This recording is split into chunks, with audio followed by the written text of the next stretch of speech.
So this is the little jewelry case. It's a round shaped little zip container or box or case. Here's the zipper pull.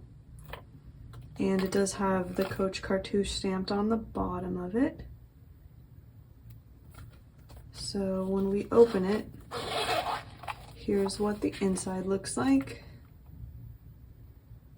It does have this nice suede-like texture on the inside, or the interior of the case, and then this piece does pull out here by this little leather tab up top, and then here's what the inside looks like. It's all, like I mentioned, this nice suede texture inside. So that's what the inside looks like. You could definitely fit a lot of jewelry in there.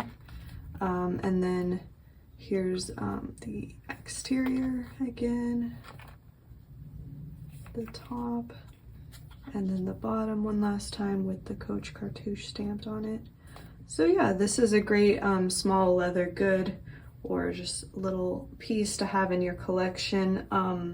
It's great for travel as well, if you want to take some jewelry with you. But anyway, if you're on YouTube, this piece is in our online store, so I will link it below. But anyway, thanks for watching. Hope you guys enjoyed seeing this piece, and we'll see you in the next video.